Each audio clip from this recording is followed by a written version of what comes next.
Hey guys, so I am just doing a quick 2-minute video here. I got my power inverter and electrical system hooked up in my cargo trailer conversion, and here's what's going on. So my last video kind of explained it, but anyways, this right here is actually shore power, and what's going on here is that's just a regular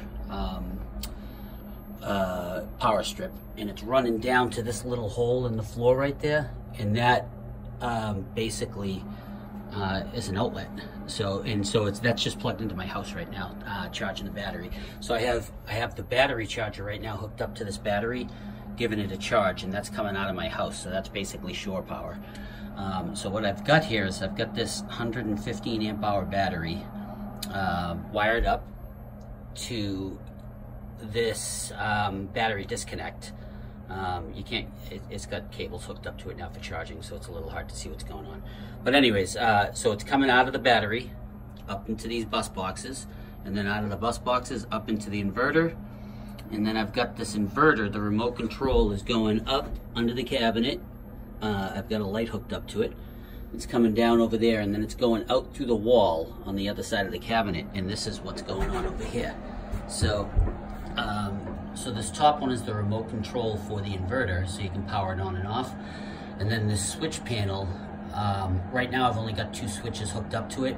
The first switch is for the interior light of the camper, and the second switch is for under the cabinet.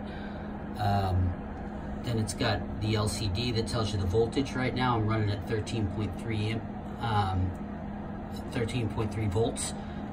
Then you got, you know, a regular 12 volt cigarette lighter socket here, and you've got a couple of USB ports. So anyways, that's just a quick, I'll pan around. I got a few things stored in here, sorry, but that's just a quick explanation of what's going on with my batteries. I'm gonna double up on the batteries. I was wondering if I should or not, but I think I'm going to. So I get 115 amp hour. They're only $100 for battery. So I think I'm gonna get a second one. So I'll have 230 watts running in parallel. So anyways, hope this might be helpful. I got some heat running on in here. But anyways, I hope this might be helpful to anybody that's doing their camper conversion.